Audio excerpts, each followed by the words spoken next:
तेरे पति के शव को कोई खा जाएगा। ना ना, बढ़ के पेड़ के नीचे छोड़कर आए।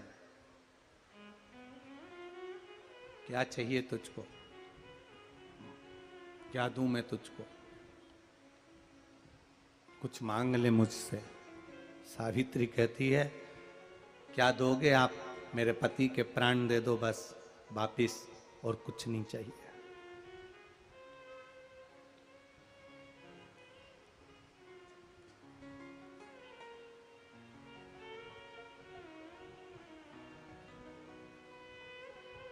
बट सावित्री की अमावस्या के दिन किसी एक माता ने सीहोर आश्रम पर एक मैसेज भेजा, और उस मैसेज में लिखकर भेजा कि गुरुजी से पूछना, हम भी तो पति की इतना मानते हैं, पति का सम्मान करते हैं, पति को आदर देते हैं, तो हम भी सावित्री की गिनती में आते कि नहीं आते।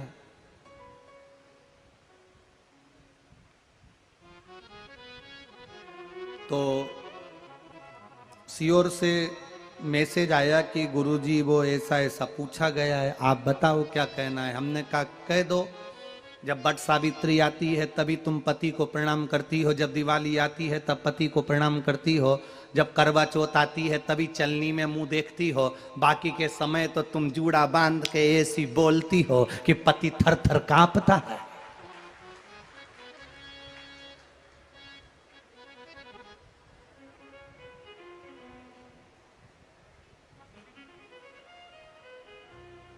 केवल एक करवा चौथ का दिन ऐसा होता है कि चलनी में पति का मुंह देखती हो। तुम चलनी में पति का मुंह देखती हो, और पति तुम्हारे गले में जो मंगल सूत्र टंगा है उसको देखता है, क्योंकि उसको मालूम है 6 महीने से पीछे पकड़ कर बैठी थी, मेरा पहला करवा चौथ का व्रत आ रहा है, मंगल सूत्र दिला देना, मेरा पहला करवा चौथ का व्रत आ रहा है, मंगल सूत्र दिला देना। बेचारे ने ना जाने कहां कहां से कर्जा कर कर इतना बड़ा मंगल सूत्र दिलाया, लाल लाल मोती और इतना बड़ा पेंडिल लटक रहा। तुम चलनी में मुंह देख रही, वो तुम्हारा मंगल सूत्र देख रहा 80,000 का है, 80,000।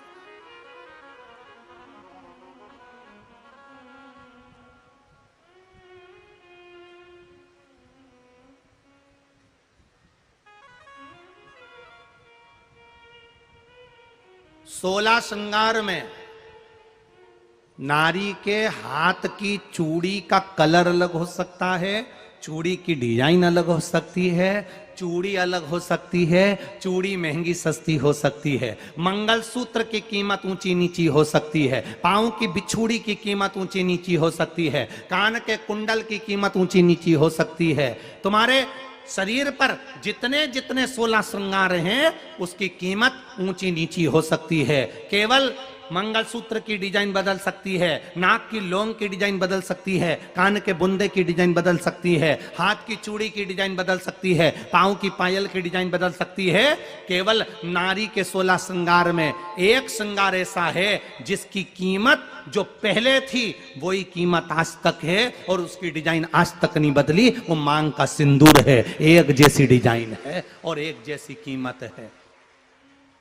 सारे श्रृंगार की कीमत अलग अलग है। तुम्हारे हाथ की चूड़ी की कीमत अलग होगी, पड़ोसन के हाथ की चूड़ी की कीमत अलग होगी, किसी के साड़ी की कीमत अलग होगी, किसी के जूड़े की कीमत अलग होगी, गजरे की कीमत अलग होगी, गजरे की कीमत अलग होगी, पायल बिछुड़ी की कीमत अलग होगी, पर मांग में जो सिंदूर डाला जाता है वो एक कीमत का होता है, एक डिजाइन का होता है और एक जैसा होता है, और वो सबसे भारी होता है। सावित्री यमराज से कह रही है मेरे पति को छोड़ दो। यमराज कह रहा है सावित्री तेरा पति मर चुका है, मांग के सिंदूर को पोंछ दे। सावित्री कहती है पूरा श्रृंगार उतार दूंगी पर मांग का सिंदूर नहीं पूछने दूंगी। तब यमराज ने कहा जब तक तू मेरे मांग का अपनी मांग का सिंदूर नहीं उतारती तब तक तू मेरे पास नहीं आ सकती।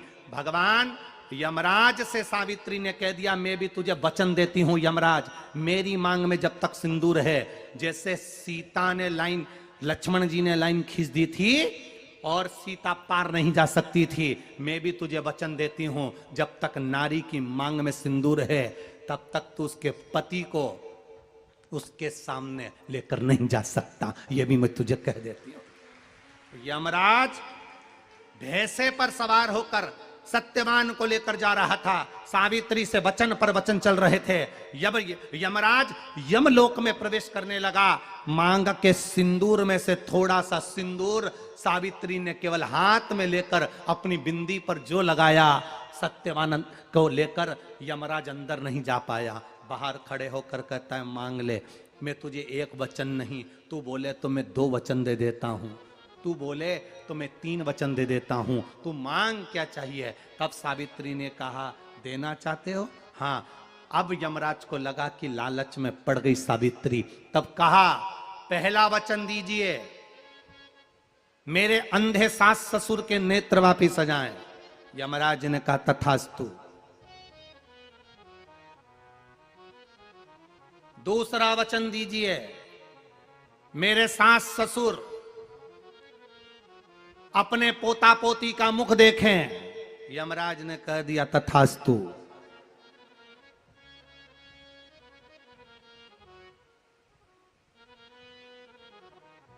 जाओ। यमराज जाने लगे, फिर आग जलने लगी। कहने लगे अब मैं अंदर क्यों नहीं जा पा रहा हूं। सावित्री कहती है तुमने वर दिया है, मेरे सास ससुर पोता पोती का मुख देखें, उनके बेटे को तुम ले जाओगे तो पोता पोती कहां से होगा, छोड़कर जाओ। सावित्री है, पति को वापिस लेकर आ गए। बट सावित्री आती है तभी तुम पति को प्रणाम करती हो, जब दिवाली आती है तब पति को प्रणाम करती हो, जब करवा चौथ आती है तभी चलनी में मुंह देखती हो, बाकी के समय तो तुम जूड़ा बांध के ऐसी बोलती हो कि पति थर थर कांपता है। 16 श्रृंगार में नारी के हाथ की चूड़ी का कलर अलग हो सकता है, चूड़ी की डिजाइन अलग हो सकती है, चूड़ी अलग हो सकती है, चूड़ी महंगी सस्ती हो सकती है, मंगलसूत्र की कीमत ऊंची नीची हो सकती है, पांव की बिछुड़ी की कीमत ऊंची नीची हो सकती है, कान के कुंडल की कीमत ऊंची नीची हो सकती है। तुम्हारे शरीर पर जितने जितने 16 श्रृंगार हैं उसकी कीमत ऊंची नीची हो सकती है। केवल मंगलसूत्र की डिजाइन बदल सकती है, नाक की लौंग की डिजाइन बदल सकती है, कान के बुंदे की डिजाइन बदल सकती है, हाथ की चूड़ी की डिजाइन बदल सकती है, पांव की पायल की डिजाइन बदल सकती है। केवल नारी के 16 श्रृंगार में एक श्रृंगार ऐसा है जिसकी कीमत जो पहले थी वही कीमत आज तक है और उसकी डिजाइन आज तक नहीं बदली। वो मांग का सिंदूर है, एक जैसी डिजाइन है और एक जैसी कीमत है। सारे श्रृंगार की कीमत अलग है, पर मांग में जो सिंदूर डाला जाता है वो एक कीमत का होता है, एक डिजाइन का होता है और एक जैसा होता है और वो सबसे भारी होता है। सावित्री यमराज से कह रही है मेरे पति को छोड़ दो। यमराज कह रहा है सावित्री तेरा पति मर चुका है, मांग के सिंदूर को पोंछ दे। सावित्री कहती है पूरा श्रृंगार उतार दूंगी पर मांग का सिंदूर नहीं पूछने दूंगी। तब यमराज ने कहा जब तक तू मेरे मांग का अपनी मांग का सिंदूर नहीं उतारती तब तक तू मेरे पास नहीं आ सकती। भगवान यमराज से सावित्री ने कह दिया मैं भी तुझे वचन देती हूं यमराज, मेरी मांग में जब तक सिंदूर है, जैसे सीता ने लाइन लक्ष्मण जी ने लाइन खींच दी थी और सीता पार नहीं जा सकती थी, मैं भी तुझे वचन देती हूं जब तक नारी की मांग में सिंदूर है तब तक तू उसके पति को उसके सामने लेकर नहीं जा सकता। यह भी मैं तुझे कह देती हूं। यमराज भैंसे पर सवार होकर सत्यवान को लेकर जा रहा था, सावित्री से वचन पर वचन चल रहे थे। पेड़ के पेड़ के नीचे छोड़कर आए। क्या चाहिए तुझको, क्या चाहिए तुझको, क्या दूं मैं तुझको, कुछ मांग ले मुझसे। सावित्री कहती है क्या दोगे आप, मेरे पति के प्राण दे दो बस वापिस, और कुछ नहीं चाहिए। जब यमराज यमलोक में प्रवेश करने लगा, मांग के सिंदूर में से थोड़ा सा सिंदूर सावित्री ने केवल हाथ में लेकर अपनी बिंदी पर जो लगाया, सत्यवान को लेकर यमराज अंदर नहीं जा पाया। बाहर खड़े होकर कहता है मांग ले, मैं तुझे एक वचन नहीं, तू बोले तो मैं 2 वचन दे देता हूं, तू बोले तो मैं 3 वचन दे देता हूं, तू मांग क्या चाहिए। तब सावित्री ने कहा देना चाहते हो? हाँ। अब यमराज को लगा कि लालच में पड़ गई सावित्री। तब कहा पहला वचन दीजिए, मेरे अंधे सास ससुर के नेत्र वापिस सजाएं। यमराज ने कहा तथास्तु। दूसरा वचन दीजिए, मेरे सास ससुर अपने पोता पोती का मुख देखें। यमराज ने कह दिया तथास्तु। यमराज जाने लगे, फिर आग जलने लगी। कहने लगे अब मैं अंदर क्यों नहीं जा पा रहा हूं। सावित्री कहती है तुमने वर दिया है, मेरे सास ससुर पोता पोती का मुख देखें, उनके बेटे को तुम ले जाओगे तो पोता पोती कहां से होगा, छोड़कर जाओ। सावित्री है, पति को वापिस लेकर आ गई। कर्जा मुक्ति के लिए सारे वृक्षों में अगर कोई श्रेष्ठ वृक्ष माना गया है तो वो बट का वृक्ष माना गया महाराज। इसलिए प्रशासनिक कार्य के लिए, मानसिक टेंशन में, परेशानियों में बटकेश्वर महादेव का स्मरण किया जाता है।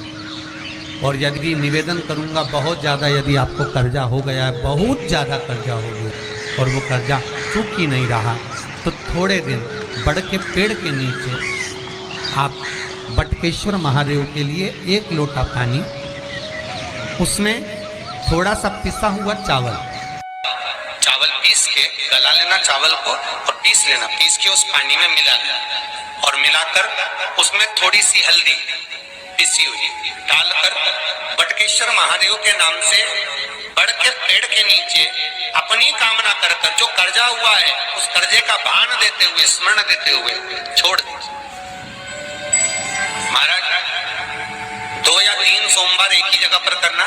3 सोमवार बाद वहीं से बड़ के पेड़ की थोड़ी सी जड़ उठा लाना और उस जड़ को कोई धागे में बांधकर या तो अपने गले में डाल लो या अपनी जेब में पटक लो। उसको थोड़े दिन पटक कर रखो, लगभग 2 से 3 महीना पटक कर रखो। वो जड़ जैसे बड़का पेड़ विस्तार होता है, पानी गिरे ना गिरे, जल वृष्टि हो ना हो, गर्मी पड़े ना पड़े, उसको कोई फर्क नहीं पड़ता। बड़का वृक्ष आप रूप फैलता जाता, उसकी जड़ें अपने आप प्रबल होती है। उसी तरह ये बटकेश्वर महादेव कहीं से भी अगर जड़ आपके पास में रखी है 1 महीना, 2 महीना, 3 महीना तक, तो ये जड़ अपने आप लक्ष्मी को पकड़कर खींच कर लाती है और कर्जे से मुक्त कर देती है।